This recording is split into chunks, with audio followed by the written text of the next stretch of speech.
नमस्कार दोस्तों, कैसे हैं आप सभी? अच्छे होंगे। मैं सोनू लोहिया आपके नए यूट्यूब चैनल एकेडमी प्लस में आपका हार्दिक स्वागत करता हूं। आज की जो हमारी टॉप 20 सीरीज है, तो आप पढ़ रहे हैं सभी कि जो टॉप 20 सीरीज है हमने एसएससी जीडी का जो आपका एग्जाम है उसके लिए आपका तैयार की है। और इसमें अभी तक जो हमने पढ़े हैं तो मॉक टेस्ट संख्या 3 तक हम इसमें कर चुके हैं। तो इसी क्रम में जो आपका मॉक टेस्ट संख्या 4 है तो उससे संबंधित जो आपके जुड़े हुए महत्वपूर्ण प्रश्न हैं उन पर चर्चा करेंगे और उसी के साथ उनका विश्लेषण करेंगे। तो देखते हैं, आए आप मेरे साथ जुड़ें और जो आपका मॉक टेस्ट संख्या 4 है उसके बारे में हम देखेंगे। इसमें जो इससे जुड़े हुए आपके प्रश्न हैं जी देखेंगे, इसमें जो आपके संबंधित प्रश्न है। पहला क्वेश्चन आप देख रहे हैं, पहला क्वेश्चन है इसमें, वर्नाक्युलर प्रेस एक्ट कब पारित हुआ था? वर्नाक्युलर प्रेस एक्ट कब पारित हुआ था? 4 ऑप्शन है आपके सामने, 1878, 1880, 1885, 1888। सभी बताएं, कमेंट करके बताएंगे जी। ज्यादातर बच्चों का कमेंट सही आ रहा है। ऑप्शन ए जी, option A vernacular press act आपका कब पारित हुआ था? 1878। अब एक बार इसका देख लेते हैं। वर्नाक्युलर प्रेस एक्ट आपने पढ़ा है, कब आपका पारित हुआ है? 1878। तो 1878 में इस समय जो आपके वायसराय थे इनका नाम था लॉर्ड लिटन। क्या नाम था? लॉर्ड लिटन। तो लॉर्ड लिटन ने वर्नाक्युलर प्रेस एक्ट आपका 1878 पारित कर दिया। और इसमें क्या हुआ, जो भारतीय भाषा में छपने वाले समाचार पत्र थे, भारतीय भाषा में छपने वाले जो समाचार पत्र थे उन पर रोक लगा दी गई। तो आपने पढ़ा होगा, इसी रोक से बचने के लिए एक आपकी पत्रिका थी, अमृत बाजार पत्रिका। तो आपसे पूछ लेते हैं, अमृत बाजार पत्रिका कौन सी पत्रिका है? अमृत बाजार पत्रिका। तो अमृत बाजार पत्रिका का जो रातों रात प्रकाशन है वो अंग्रेजी भाषा में कर दिया गया। और अमृत बाजार पत्रिका के लेखक कौन है? अमृत सीसी में लेते हैं। तो सीसी में लेते हैं तो क्या बन जाएगा? शिशिर कुमार घोष। कई बार पूछ लिया कि अमृत बाजार पत्रिका के लेखक कौन है? शिशिर कुमार घोष। और अमृत बाजार पत्रिका ने जो आपका वर्नाक्युलर प्रेस एक्ट इससे बचने के रातों रात प्रकाशन कौन सी भाषा में कर दिया? अंग्रेजी भाषा में कर दिया। क्लियर हो गया? अगर आपसे पूछे जो वर्नाक्युलर प्रेस एक्ट है इसी के आपका 4 वर्ष बाद, यानी 4 वर्ष बाद कब? 1882 में इसको समाप्त कर दिया। तो समाप्त किसने किया था? लॉर्ड रिपन ने। तो आपसे पूछा जाए कि वर्नाक्युलर प्रेस एक्ट आपका किसने समाप्त कर दिया? 1882 में लॉर्ड रिपन ने आपका समाप्त कर दिया। क्लियर हो गया? ये वर्नाक्युलर प्रेस एक्ट से आपका जुड़ा हुआ विश्लेषण था। अब आगे देखते हैं, नेक्स्ट क्वेश्चन देखते हैं जी। नेक्स्ट क्वेश्चन क्या है? भारतीय राष्ट्रीय कांग्रेस के प्रथम अध्यक्ष कौन थे? भारतीय राष्ट्रीय कांग्रेस। तो एक बार इसमें थोड़ा सा विश्लेषण देख लेते हैं। भारतीय राष्ट्रीय कांग्रेस की अगर आप बात करें कि अगर आपसे पूछा जाए कि स्थापना किसने की थी, स्थापना, तो स्थापना आप पढ़ते हैं 28 दिसंबर 1885। 28 दिसंबर 1885 किसने की थी? एओ ह्यूम ने की थी। एलन ऑक्टेवियन ह्यूम ने इसकी स्थापना की थी। आपसे पूछा जाए कि एओ ह्यूम ने किसके शासनकाल में की थी? इस समय जो आपके गवर्नर जनरल थे वो कौन थे? वो थे लॉर्ड डफरिन। कौन थे आपके? लॉर्ड डफरिन के शासनकाल में आपकी की गई इसकी स्थापना। आपसे पूछा जाए प्रथम सम्मेलन, बहुत आता है कि प्रथम सम्मेलन कहाँ पे हुआ? तो प्रथम सम्मेलन आप याद रखेंगे, प्रथम सम्मेलन कहाँ पे हुआ? मुंबई में। कहाँ पे हुआ? मुंबई में। तो मुंबई में आपका प्रथम सम्मेलन हुआ। और मुंबई के सम्मेलन जो आपका हुआ है ये आपकी अध्यक्षता किसने की थी? तो आपने पढ़ा है प्रथम अध्यक्ष। तो इसमें इसकी अध्यक्षता किसने की थी? डब्ल्यू.सी. बैनर्जी। किसने की थी? डब्ल्यू.सी. बैनर्जी। कितने लोगों ने प्रतिभाग किया था? 72 लोगों ने इसमें प्रतिभाग किया था। क्लियर हुआ? और आपके अध्यक्ष से संबंधित इन 4-5 क्वेश्चनों को और आप देखेंगे, इनमें ध्यान रखना, ये ज्यादातर आपके पूछे जाते हैं। अगर आपसे पूछे कांग्रेस पार्टी के प्रथम अध्यक्ष कौन है, तो प्रथम अध्यक्ष कौन हो गया? डब्ल्यू.सी. बैनर्जी। कौन है प्रथम अध्यक्ष? डब्ल्यू.सी. बैनर्जी। क्लियर हो गया? आपसे पूछा जाए कांग्रेस पार्टी के प्रथम मुस्लिम अध्यक्ष, तो इनको याद रखेंगे बदरुद्दीन तैयब जी। कौन है? बदरुद्दीन तैयब जी, ये प्रथम मुस्लिम अध्यक्ष है। आपसे पूछे कांग्रेस पार्टी के प्रथम अंग्रेज अध्यक्ष, अगर आपसे पूछ रहा है तो ये कौन है? George Yule. कौन आपका? George Yule. आपसे पूछे कांग्रेस पार्टी के प्रथम महिला अध्यक्ष, अगर आपसे पूछ रहा है तो इसमें आप याद रखेंगे एनी बेसेंट। कौन है? Annie Besant. प्रथम महिला अध्यक्ष एनी बेसेंट। और प्रथम भारतीय महिला अध्यक्ष पूछे तो याद रखेंगे कौन है, सरोजनी नायडू। कौन है, सरोजनी नायडू। तो इनको जरूर आप इसमें याद रखेंगे। वैसे तो बहुत सारा इसका विश्लेषण है, लेकिन कम से कम इतना आप इसमें याद रख सकते हैं, क्योंकि मॉक टेस्ट हम करवा रहे हैं, ज्यादा इसमें विश्लेषण नहीं बता सकते, समय कम है। समय कम में आपको बहुत ज्यादा आपका करना पड़ता है। तो स्थापना अगर आपसे पूछ रहा है 28 दिसंबर 1885, ये हमने किसी आपका किसके शासनकाल में, लॉर्ड डफरिन के शासनकाल में। प्रथम सम्मेलन कहाँ पे हुआ, मुंबई में।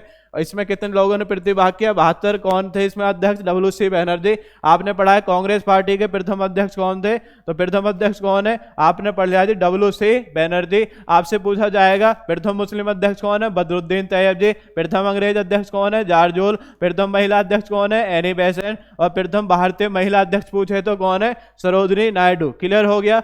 नेक्स्ट आगे देखते हैं इससे जुड़े हुए, ये सारा आपका विश्लेषण था। नेक्स्ट क्वेश्चन को देखते हैं। नेक्स्ट क्वेश्चन है भूदान आंदोलन। बहुत बार अब तक आपका ये पेपर में पूछा है भूदान आंदोलन। तो भूदान आंदोलन किसने प्रारंभ किया था, 4 ऑप्शन है आपके सामने, जयप्रकाश नारायण, विनोबा भावे, JB कृपलानी, नरसिंह मेहता। बताएंगे सभी, कमेंट करें सभी जी। ज्यादातर स्टूडेंट का कमेंट सही आ रहा है, विनोबा भावे जी, विनोबा भावे। वास्तव में जो इसकी शुरुआत वो किसने की थी, विनोबा भावे। किसने की थी, विनोबा भावे। तो भूदान आंदोलन आपने पढ़ा होगा वर्ष 1951 में। कब, 1951 में। एक आपका स्थान पड़ता है पोंचमपल्ली। क्या स्थान है आपका, पोंचमपल्ली। पोंचमपल्ली वर्तमान में कहां पर है, तेलंगाना में। कहां पर आपका, तेलंगाना। तो पोंचमपल्ली तेलंगाना से आपका किसने की थी, ये की थी विनोबा भावे। क्लियर हो गया। तो ये भूदान आंदोलन है, किस वर्ष शुरू हुआ, 1951। कहां से शुरू हुआ, पोंचमपल्ली तेलंगाना। क्लियर हो गया। आगे बढ़ते हैं नेक्स्ट क्वेश्चन में। नेक्स्ट क्वेश्चन, निम्न में से कौन काकोरी कांड से संबंधित नहीं है। काकोरी कांड आपने पढ़ा होगा, काकोरी कांड के बारे में एक बार देख लेते हैं। काकोरी कांड क्या है, तो काकोरी कांड आपने पढ़ा होगा, ये 9 अगस्त 1925। कब है आपका, 9 अगस्त 1925 में घटित हुआ। इसमें हुआ क्या था जी, इसमें आपका 2 स्थान आप पढ़ते हैं। एक क्या है, एक आपका सहारनपुर। क्या है आपका, सहारनपुर। एक स्थान कौन सा है, एक स्थान है आपका सहारनपुर। कौन सा स्थान है, सहारनपुर। और एक स्थान इधर कौन सा है, लखनऊ। सहारनपुर से लखनऊ आपकी ट्रेन जा रही थी, सहारनपुर से लखनऊ, सरकारी खजाना लेकर के। लेकिन लखनऊ से थोड़ा सा पहले ही, क्या है, लखनऊ से थोड़ा सा पहले ही, तो यहाँ पे एक स्टेशन पड़ता है, इसका नाम क्या है, काकोरी। कौन सा स्टेशन था, काकोरी। तो काकोरी स्टेशन पर क्या हुआ, तो काकोरी स्टेशन पर जो आपका एक संगठन है HRA, ये भी पूछ लेते हैं कि काकोरी कांड से कौन सा संगठन जुड़ा हुआ था, तो याद रखेंगे HRA। तो याद रखेंगे HRA संगठन इससे जुड़ा हुआ था। जब यहाँ पे काकोरी में पहुंची ये आपकी ट्रेन, मालवाहक आपकी ट्रेन थी, तो इसमें आपका क्या हुआ, 4 व्यक्ति आप पढ़ते हैं। 4 व्यक्ति कौन कौन है, एक तो कौन है जी, राम प्रसाद बिस्मिल। राम प्रसाद बिस्मिल क्या है, राम प्रसाद बिस्मिल। एक कौन है, एक है राजेंद्र लाहाड़ी। एक कौन है जी, एक है राजेंद्र लाहाड़ी। बहुत अच्छा क्वेश्चन है। एक कौन है, एक है आपके अशफाक उल्ला खां। एक कौन है, अशफाक उल्ला खां। और एक कौन है, एक है रोशन सिंह। एक कौन है, रोशन सिंह। ये 4 प्रमुख आरोपी इसके माने जाते हैं, रोशन सिंह। तो इन चारों व्यक्तियों ने मिलकर के तो आपका इस सरकारी खजाने को लूट लिया और बाद में फिर इनको गिरफ्तार किया गया और इनको फांसी पर लटका दिया गया। तो इसमें 3 तो आप देख रहे हैं, अशफाक उल्ला खां, राम प्रसाद बिस्मिल, राजेंद्र लाहाड़ी। तो इसमें कौन नहीं जुड़ा हुआ था, भगत सिंह। कौन नहीं जुड़ा हुआ था, भगत सिंह। फिर ये भी आपका डीपली पूछ लेते हैं कि राम प्रसाद बिस्मिल को कहाँ पे फांसी दी गई, राजेंद्र लाहिड़ी को कहाँ पे दी गई, ये भी इसमें थोड़ा सा आप ध्यान रखेंगे। अगर आपसे पूछे राम प्रसाद बिस्मिल को कहाँ पे दी गई, राम प्रसाद बिस्मिल को दी गई गोरखपुर। एक बार आपका PCS प्री में पूछा है सुमेलित करने के लिए, गोरखपुर में। राजेंद्र लाहिड़ी को पूछे तो कहाँ पे फांसी दी गई, गोंडा में। आपसे पूछे अशफाक उल्ला खां को कहाँ पे दी गई, फैजाबाद में। कहाँ पे दी गई, फैजाबाद में। और आपसे पूछे जी रोशन सिंह को कहाँ पर दी गई, इलाहाबाद में। तो इनको भी आप सुमेलित करके याद रखेंगे कि इनको फांसी किस किस स्थान पर आपकी दी गई। क्लियर हो गया। नेक्स्ट आगे देखते हैं, नेक्स्ट क्वेश्चन जी, आगे देखेंगे नेक्स्ट क्वेश्चन। नेक्स्ट क्वेश्चन है, निम्न में से कौन सा सही सुमेलित है। कौन सा सही सुमेलित है, मतलब इनको हमें सुमेलित करना है, सुमेलित करके आप बताएंगे। तो 4 ऑप्शन है। चौसा का युद्ध कब हुआ है, और घाघरा का युद्ध कब हुआ है, कन्नौज का युद्ध कब हुआ है, हल्दी घाटी का युद्ध कब हुआ है? जी सभी बताएंगे, कमेंट करेंगे जी। अब इनको सुमेलित करना है हमें। आपसे पूछे चौसा का युद्ध, ठीक है, चौसा का युद्ध, तो चौसा का युद्ध आपने पढ़ा है। चौसा का युद्ध कब हुआ था? 1539 में। तो इसमें आप पढ़ते हैं चौसा के युद्ध में शेर शाह ने किसको हरा दिया? हुमायूं को हरा दिया। उसके बाद है कन्नौज का युद्ध, ये कब हुआ है? 1540 में। इसमें भी पुनः शेर शाह ने किसको हरा दिया? हुमायूं को हरा दिया। नेक्स्ट है घाघरा का युद्ध, आप देखते हैं जी, घाघरा का युद्ध। घाघरा का युद्ध अगर आपसे पूछे तो ये कब हुआ है? 1529 में। कब हुआ है? 1529 में। क्योंकि बाबर ने जब भारत में आया तो 4 प्रमुख युद्ध लड़े। पानीपत का प्रथम युद्ध 1526, खानवा का युद्ध 1527, चंदेरी का युद्ध 1528 और घाघरा का युद्ध 1529। हर वर्ष आपको क्रम से याद रखना है। पानीपत, खानवा, उसके बाद आपका चंदेरी और उसके बाद क्या है? घाघरा। 1526, 1527, 1528, 1529, ये 4 आपके युद्ध लड़े थे क्रम से। उसके बाद बाबर की मृत्यु हो गई और नया शासक कौन बन गया था? उसका पुत्र हुमायूं। तो इसमें नेक्स्ट आपका हल्दी घाटी का युद्ध। तो हल्दी घाटी का युद्ध कब लड़ा गया? 1576। कब लड़ा गया? 1576, अकबर के शासन काल में। तो जो मेवाड़ के शासक थे महाराणा प्रताप और अकबर के जो सेनापति थे मान सिंह, तो इन दोनों के मध्य लड़ा गया। तो ये क्लियर हो गया। ये इस तरीके से इनका सुमेलन था। आगे बढ़ते हैं, नेक्स्ट क्वेश्चन देखते हैं जी। नेक्स्ट, निम्नलिखित को काल क्रमानुसार व्यवस्थित करें। ये आपके गवर्नर जनरल दे रखे हैं, Warren Hastings, Robert Clive, Lord Cornwallis और लॉर्ड वेलेजली। इनको आपको बताना है, सुमेलित करना है सभी को। 4 ऑप्शन है, 4 3 2 1, 1 2 3 4, 3 1 4 2, 2 1 3 4। बताएंगे सभी, सुमेलित करके बताएं कि निम्न में से कौन सा आंसर सही है। निम्न में से कौन सा आंसर इसका सही है जी।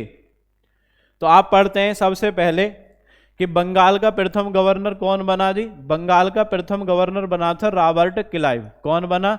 रॉबर्ट क्लाइव, ठीक है, रॉबर्ट क्लाइव। फिर रॉबर्ट क्लाइव आपने पढ़ा होगा, जब प्लासी का युद्ध आप पढ़ते हैं, रॉबर्ट क्लाइव।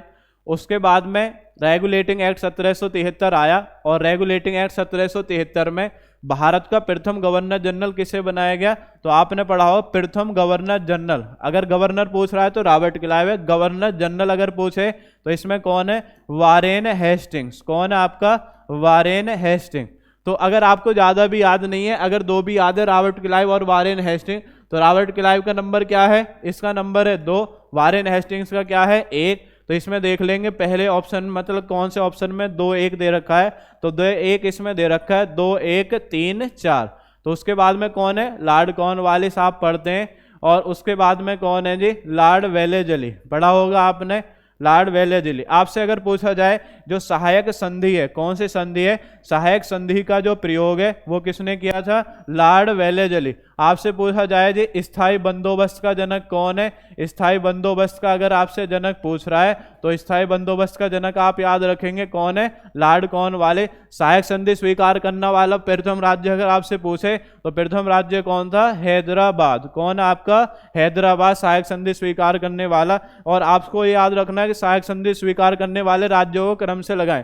तो ऐसे याद रखेंगे HMT APBS, इससे आपको याद रहेगा HMT APBS। एस से क्या बन जाएगा? एस से बन जाएगा हैदराबाद, हैदराबाद। एम से क्या बन जाएगा? एम से बन जाएगा मैसूर। टी से क्या बन जाएगा? टी से बन जाएगा तंजौर। ए से क्या बन जाएगा? ए से बन जाएगा अवध। पी से क्या बन जाएगा? पी से बन जाएगा पेशवा। बी से क्या बन जाएगा? बी से बन जाएगा भोसले। और एस से क्या बन जाएगा? एस से बन जाएगा जी आपका सिंधिया। क्या बन जाएगा आपका? एस से बन जाएगा सिंधिया। क्लियर हुआ? तो आपका ये याद रखेंगे, सहायक संधि स्वीकार करने वाले राज्यों को क्रम से लगाएं, तो इसका आपका ये सही आंसर है। क्लियर हो गया? तो इस क्वेश्चन से हमें इतना विश्लेषण देखना था। आगे बढ़ते हैं नेक्स्ट क्वेश्चन में। नेक्स्ट क्वेश्चन है, भारत के निम्न में से किस राज्य में सुंदरवन पाए जाते हैं? तो सुंदरवन किस राज्य की विशेषता है? 4 ऑप्शन दे रखे हैं, महाराष्ट्र, गुजरात, उत्तर प्रदेश, पश्चिम बंगाल। सभी कमेंट करके बताएंगे कि इसका आंसर कौन सा सही है। बताएं जी, सभी कमेंट करेंगे जी, बताएं सभी कमेंट करके। इसका जो सही आंसर है, सब जानते हैं, सुंदरवन कहाँ मिलते हैं? आपके पश्चिम बंगाल में। कहाँ पे मिलते हैं सुंदरवन? पश्चिम बंगाल। क्लियर हुआ आपका? नेक्स्ट आगे बढ़ते हैं। निम्न में से किस नदी पर हीराकुंड बहुउद्देशीय परियोजना का निर्माण हुआ है? ठीक है, तो हीराकुंड बहुउद्देशीय परियोजना, हीराकुंड आप याद रखेंगे। तो हीराकुंड कौन सी नदी पर है? ये 4 ऑप्शन है आपके सामने, महानदी, चंबल, सतलज, यमुना। आसान सा क्वेश्चन है, बताएंगे कमेंट करके, सभी बताएं जी। इसका जो सही आंसर वो क्या है? महानदी। कौन सी नदी है? महानदी। तो आप पढ़ते हैं हीराकुंड बांध। हीराकुंड बांध कौन सी नदी पर है? ये है आपका महानदी पर। कौन सी नदी है? महानदी। और महानदी पर कौन से राज्य में स्थित है? उड़ीसा में। कौन से राज्य में स्थित है? उड़ीसा में। क्लियर हो गया? महानदी पर, उड़ीसा में। आपको 3 जरूर याद रखेंगे क्वेश्चन। 3 क्वेश्चन क्या है? अगर आपसे पूछा जा रहा है जी, आपसे पूछेंगे भारत का सबसे लंबा बांध, आपसे पूछा जाए भारत का सबसे लंबा बांध, भारत का सबसे लंबा जो बांध है वो कौन सा है? भारत का सबसे लंबा बांध, सभी बताएंगे कमेंट करके। ये पहला क्वेश्चन, ये आपसे पूछा जाएगा भारत का सबसे बड़ा बांध क्या है? भारत का सबसे बड़ा बांध, कमेंट करके बताएं क्या है इसका आंसर। और एक आपसे पूछेगा भारत का सबसे ऊंचा बांध, जो सबसे ज्यादा हाइट वाला है, वो कौन है? तो इनको आप बताएंगे कमेंट करके जी, कमेंट करेंगे सभी, बताएं जी। भारत का सबसे लंबा बांध, तो सबसे लंबा बांध अगर आपसे पूछ रहा है सबसे लंबा बांध कौन सा है? सबसे लंबा बांध है हीराकुंड बांध। हीराकुंड बांध आपने पढ़ा है, कौन सी नदी पर है? महानदी पर, उड़ीसा राज्य में। भारत का सबसे बड़ा बांध पूछे तो कौन सा है? भाखड़ा नागल बांध। कौन सा है? भाखड़ा नागल बांध। कौन सा है जी? भाखड़ा नागल बांध। तो भाखड़ा नागल बांध कौन सी नदी पर है? ये आपका सतलज नदी पर। कौन सी नदी पर है? सतलज नदी पर। पंजाब और हिमाचल प्रदेश आप पढ़ते हैं, वहां पर इसकी लोकेशन है।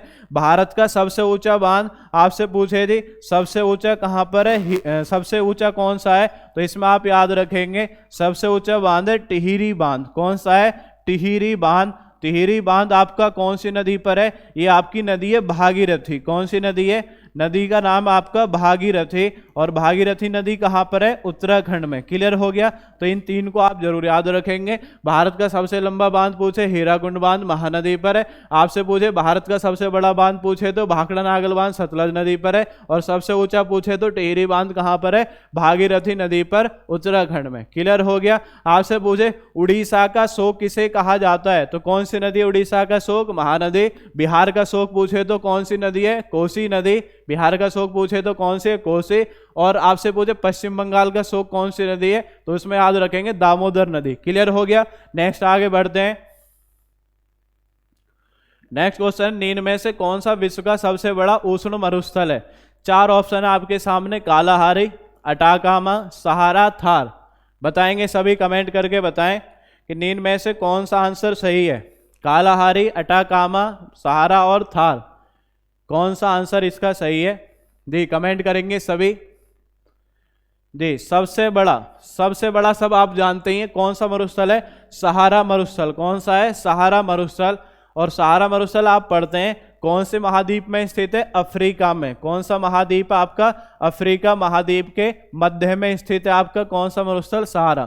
थार आप पढ़ते हैं, थार मरुस्थल कहाँ पर है? ये आपका कहाँ पर है? ये एशिया में स्थित है। और एशिया में भी कहाँ पर इसका विस्तार है? इसका विस्तार मिलेगा आपका पाकिस्तान। और कहाँ पर आपका मिलेगा? भारत। और कहाँ पे मिलेगा? पाकिस्तान। जैसे राजस्थान आप पढ़ते हैं तो राजस्थान में कौन सा मरुस्थल है? थार मरुस्थल। आपसे पूछे कालाहारी मरुस्थल, तो कालाहारी मरुस्थल का जो विस्तार है बहुत ज्यादा आता है। तो ये 3 देशों में, एक कौन है? बोत्सवाना, एक कौन है आपका? नामीबिया, और एक कौन है? दक्षिण अफ्रीका। तो ये बहुत आता है क्वेश्चन, बोत्सवाना, नामीबिया और क्या है जी आपका? दक्षिण अफ्रीका। तो इन 3 देशों में किसका विस्तार है? कालाहारी मरुस्थल। और अटाकामा मरुस्थल पूछे, अटाकामा मरुस्थल कहाँ पर है? चिली में। कहाँ पर आपका? चिली। और आपसे क्वेश्चन आपसे पूछा जाएगा विश्व का सबसे शुष्क मरुस्थल। विश्व का सबसे शुष्क अगर पूछ रहा है, सबसे शुष्क जहाँ पे बहुत कम आपकी बारिश होती है, तो विश्व का सबसे शुष्क मरुस्थल अगर आपसे पूछे तो विश्व का सबसे शुष्क मरुस्थल कौन सा है? अटाकामा। कहाँ पर है? अटाकामा। कौन से देश में स्थित है? चिली देश में स्थित है। क्लियर हो गया? तो आपने पढ़ लिया इन मरुस्थल के बारे में। और आपसे पूछा जाएगा जो कालाहारी मरुस्थल है, यहाँ पे एक आपकी जनजाति मिलती है, इन जनजाति का नाम क्या है? बुशमैन। बहुत आता है कि बुशमैन जनजाति किस आपके मरुस्थल में मिलती है, तो बुशमैन आपसे पूछ रहा है तो कौन सा मरुस्थल है? कालाहारी मरुस्थल। क्लियर हो गया? आगे बढ़ते हैं, नेक्स्ट क्वेश्चन देखते हैं जी। नेक्स्ट क्वेश्चन, नेक्स्ट है मधुबनी लोक कला शैली किस राज्य से संबंधित है? मधुबनी, मधुबनी लोक कला शैली, 4 ऑप्शन है, बिहार, उत्तराखंड, मध्य प्रदेश, उत्तर प्रदेश। बताएंगे सभी, कमेंट करें। मधुबनी लोक कला शैली किस राज्य से संबंधित है? इसका जो सही आंसर है, सही आंसर क्या है आपका? बिहार। क्या है आपका? बिहार। तो ये आपका मधुबनी जो लोक कला शैली है बिहार से आपकी जुड़ी हुई है। क्लियर हुआ? नेक्स्ट आगे देखते हैं क्वेश्चन। नेक्स्ट क्वेश्चन है धान का खैरा रोग किस तत्व की कमी से होता है? बहुत बार अब तक एग्जाम में पूछा है और बहुत नॉर्मल क्वेश्चन है। ऑप्शन है नाइट्रोजन, लोहा, जिंक और पोटास। आप बताएंगे, सभी कमेंट करेंगे। दे ज्यादातर विद्यार्थियों का कमेंट सही आ रहा है कि कमेंट क्या कर रहे हैं? कमेंट कर रहे हैं ऑप्शन सी। ऑप्शन सी में क्या है आपका? जिंक। क्या है? जिंक। जिंक क्या क्या बोलते हो आप? जस्ता। धान का खैरा रोग किसकी कमी से लगता है? जिंक या जस्ता की कमी से लगता है। किसकी कमी से लगता है? जिंक या जस्ता की कमी से लगता है। धान में से 2 और क्वेश्चन याद रखेंगे। एक तो ये आता है जी केंद्रीय चावल अनुसंधान केंद्र, CRRI, central rice research institute. तो केंद्रीय चावल क्या है? केंद्रीय चावल अनुसंधान केंद्र। आपसे पूछा जाएगा केंद्रीय चावल अनुसंधान केंद्र कहाँ पर स्थित है? तो केंद्रीय चावल अनुसंधान केंद्र कहाँ पर है? जैसे आप कच्चा चावल खाएंगे, चबा करके देखेंगे तो एकदम आपको आवाज आएगी कटक। ठीक है, तो याद रखेंगे क्या है? कटक उड़ीसा। क्या है आपका? कटक उड़ीसा। तो आपसे याद रखेंगे केंद्रीय चावल अनुसंधान केंद्र कहाँ पर है? कटक उड़ीसा। और आपसे पूछा जाए IRRI, इर्री बोल देते हैं शॉर्ट में, इंटरनेशनल राइस रिसर्च इंस्टीट्यूट, अंतर्राष्ट्रीय चावल अनुसंधान केंद्र। अगर आपसे पूछ रहा है अंतर्राष्ट्रीय चावल अनुसंधान केंद्र, अंतर्राष्ट्रीय चावल अनुसंधान केंद्र अगर आपसे पूछा जाए तो अंतर्राष्ट्रीय चावल अनुसंधान केंद्र कहाँ पर है? तो अंतर्राष्ट्रीय चावल अनुसंधान केंद्र कहाँ पर है? मनीला। और मनीला किसकी कैपिटल है? ये कैपिटल है फिलीपींस की। किसकी कैपिटल है? फिलीपींस की। तो पढ़ लिया आपने, क्लियर हो गया। तो अंतर्राष्ट्रीय चावल पूछे, केंद्रीय चावल पूछे तो कहाँ पर आपका? ये आपका क्लियर हो गया। नेक्स्ट आगे बढ़ते हैं, नेक्स्ट क्वेश्चन देखते हैं। खरीफ की फसल है, ठीक है, रबी, खरीफ, जायद, एग्रीकल्चर में आप पढ़ते हैं तो इनमें से आपको बताना है खरीफ की फसल कौन सी है। खरीफ की फसल कौन सी है? गेहूं, धान, आलू, चना। बताएंगे, सभी कमेंट करेंगे। नॉर्मल सा क्वेश्चन है, बहुत नॉर्मल क्वेश्चन है। खरीफ की फसल कौन सी है? गेहूं, धान, आलू, चना। जी बताएंगे सभी, गेहूं, धान, आलू, चना। नॉर्मल क्वेश्चन है। खरीफ की फसल कौन सी आपकी? धान। तो इसमें 3 आपके ऋतु के आधार पर वर्गीकरण करते हैं। एक कौन सी होती हैं जी? तो सबसे पहले खरीफ से, क्योंकि जो फसल चक्र है वो खरीफ से स्टार्ट होता है। खरीफ के बाद रबी, और रबी के बाद कौन सी हैं? जायद। तो ये फसलों का वर्गीकरण हम 3 आधार पर करते हैं। खरीफ, तो खरीफ की फसलें कौन सी होती हैं? खरीफ की वे फसलें होती हैं जो हम कब बोते हैं? ये हम बोलते हैं जून जुलाई में, तो इनको बोते हैं। और कब काट लेते हैं इनको? अक्टूबर नवंबर में काट लेते हैं। कब काट लेते हैं? अक्टूबर नवंबर में काट ले। जैसे धान है, ज्वार है, बाजरा है, मक्का है, कपास है, ये सब किसकी फसल कहलाती हैं? खरीफ की फसल कहलाती हैं। रबी की फसलें अगर पूछ रहा है तो आप याद रखेंगे अक्टूबर नवंबर में इनकी सोइंग करेंगे और उसके बाद में इनको कब काट लेंगे? हम मार्च अप्रैल में काट लेंगे। कब काट लेंगे? मार्च अप्रैल में इनको काट लेंगे। तो इनको कौन सी फसल कहेंगे? रबी की फसल। जैसे आप पढ़ेंगे गेहूं, जौ, चना, मटर, सरसों, तो ये सब किसकी फसल है? आपकी रबी। जायद की अगर पूछे तो जायद को कब बोते हैं आप? मार्च अप्रैल में काट लेते हैं, और मतलब मार्च अप्रैल में बोते हैं। और कब काट लेते हैं? जून जुलाई में काट लेते हैं। कब काट लेते हैं? जून जुलाई में। ये अल्प अवधि की आपकी होती हैं जो आप पढ़ते हैं। सभी बेल वाली जो फसलें हैं जैसे लौकी, खरबूज, तरबूज, तो ये सब किसकी फसल कहलाती हैं? जायद की फसल कहलाती हैं। तो इस तरीके से 3 आधार पर आपका वर्गीकरण है फसलों का, खरीफ, रबी और जायद। आगे बढ़ते हैं, नेक्स्ट क्वेश्चन देखते हैं जी।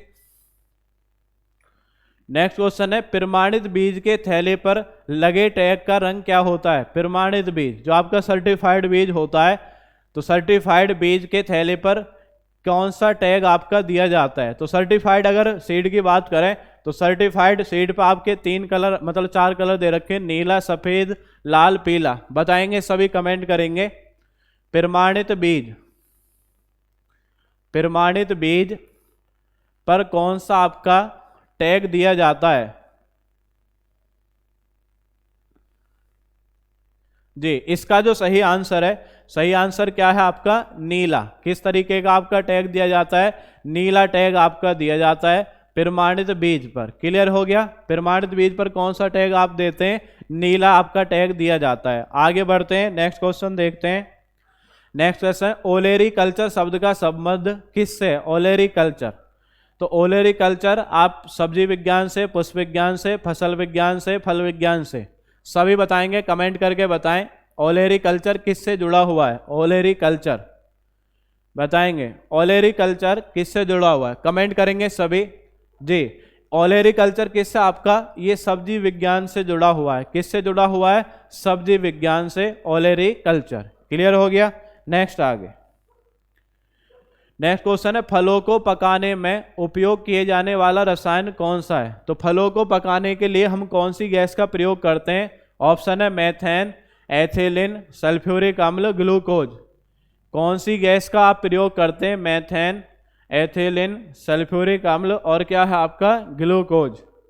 बताएंगे सभी जी, कमेंट करेंगे। इसका क्या आंसर सही है आपका, एथिलीन। किसका प्रयोग करते हैं, एथिलीन। फलों को पकाने के लिए आपका इसका प्रयोग किया जाता है।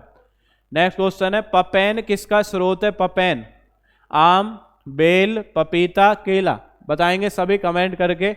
नॉर्मल क्वेश्चन है, पेपर में पूछा हुआ क्वेश्चन है। पपैन किसका स्रोत है, तो पपैन किसका स्रोत है, तो पपैन स्रोत आपका पपीता का। किसका स्रोत आपका, पपीता का स्रोत कौन है, पपैन। क्लियर हुआ। आगे बढ़ते हैं, नेक्स्ट क्वेश्चन देखते हैं।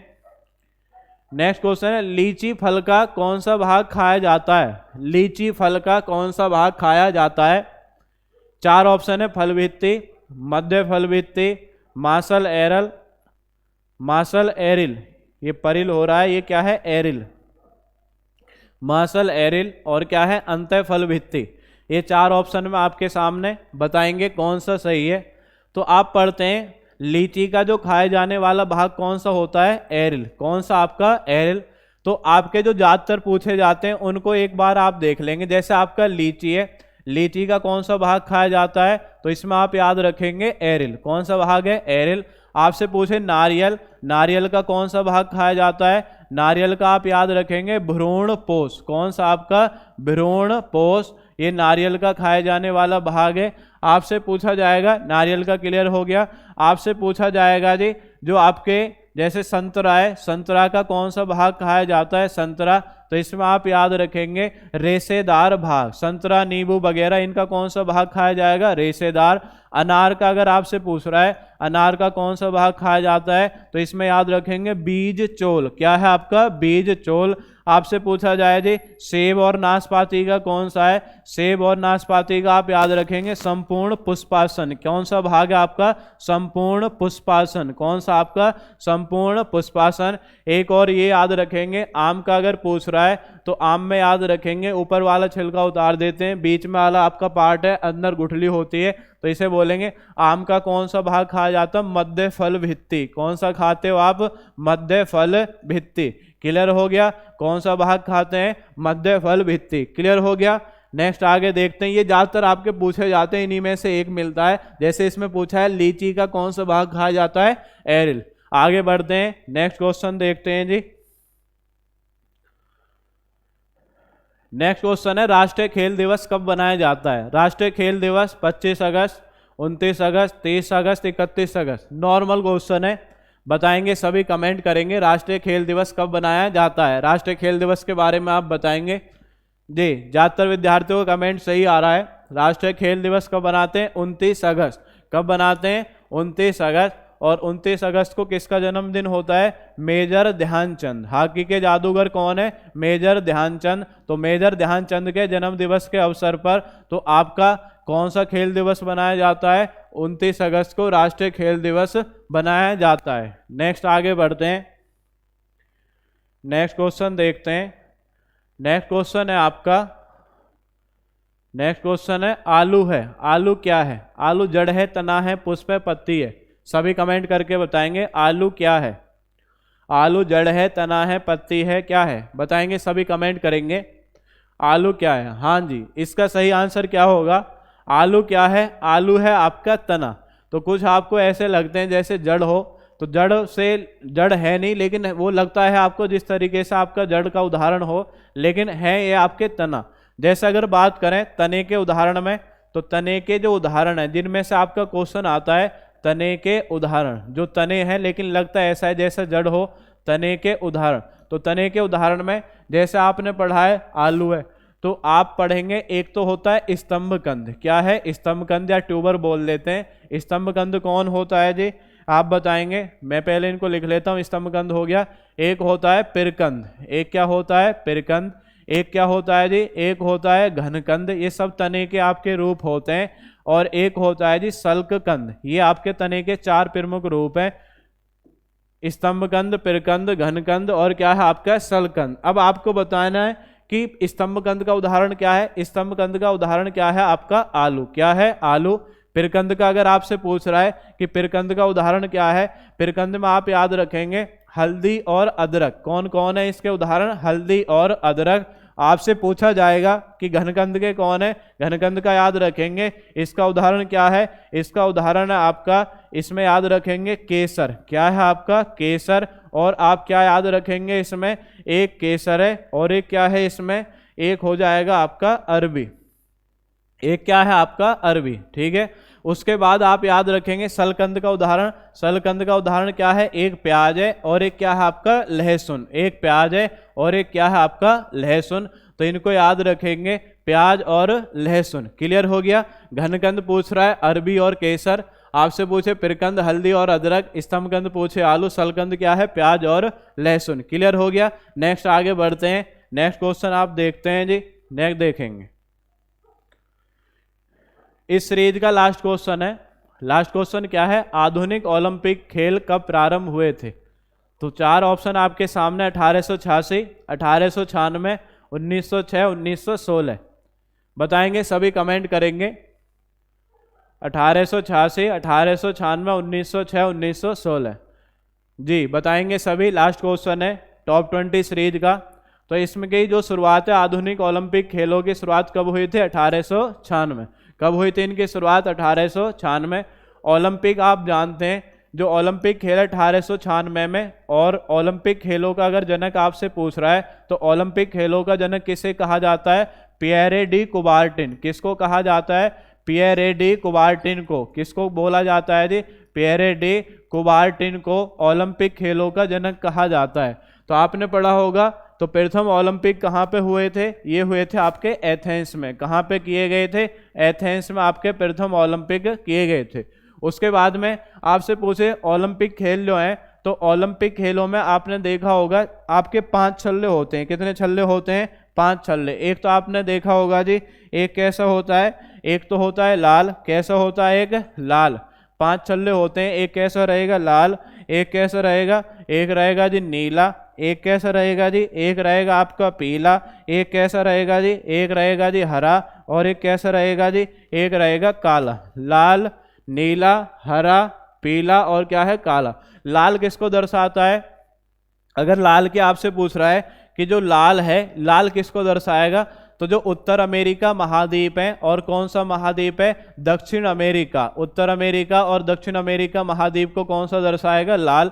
नीला किसको दर्शाएगा? नीला दर्शाएगा यूरोप महाद्वीप को। पीला किसको दर्शाएगा? पीला दर्शाएगा एशिया महाद्वीप को। और आपसे पूछे जी हरा किसको दर्शाएगा? हरा दर्शाएगा ऑस्ट्रेलिया महाद्वीप को। तो अलग अलग महाद्वीपों के लिए अलग अलग कलर हैं। और काला किसको दर्शाएगा जी? काला दर्शाएगा अफ्रीका महाद्वीप को। किसको दर्शाएगा? अफ्रीका महाद्वीप को। फिर इसमें ये जरूर आप याद रखेंगे कि ओलंपिक खेलों में पदक प्राप्त करने वाला प्रथम भारतीय खिलाड़ी, तो इसमें याद नाम या रखेंगे इनका, के डी जाधव। कौन है? केडी जाधव। तो केडी जाधव ने 1952 के जो आपके हेलसिंकी में हुए थे, 1952 कहाँ पे हुए? हेलसिंकी। तो हेलसिंकी में इन्होंने आपका यहाँ पे पदक जीता था, किसने? केडी जाधव ने। तो आप याद रखेंगे ओलंपिक खेलों में पदक प्राप्त करने वाला प्रथम भारतीय खिलाड़ी कौन है? केडी जाधव। कौन है जी? केडी जाधव। कब जीता था इन्होंने? 1952 के हेलसिंकी में। क्लियर हो गया। तो आपके आधुनिक ओलंपिक खेल से जुड़े हुए कुछ आपके क्वेश्चन थे, वैसे तो बहुत सारा इनका विश्लेषण है, लेकिन यहाँ पे आप इतना ही पढ़ेंगे। नेक्स्ट आगे देखते हैं। तो इस तरीके से आपने ये सीरीज की थी टॉप 20 सीरीज, जो एसएससी जीडी या कोई भी आपका अन्य एग्जाम हो जिसमें आपके जीएस से रिलेटेड क्वेश्चन पूछे जाते हैं, तो सभी के लिए आपका ये कारगर साबित होगी। और आप मेरे साथ ऐसे जुड़े रहें और जो आपके मॉक टेस्ट हैं इनमें अपना अच्छा प्रदर्शन करें और अपना प्रदर्शन देखते रहें कि आप कितने आंसर इनके सही कर पाते हैं। इसी के साथ मैं आपसे विदाई लेता हूं। धन्यवाद। जय हिंद, जय भारत।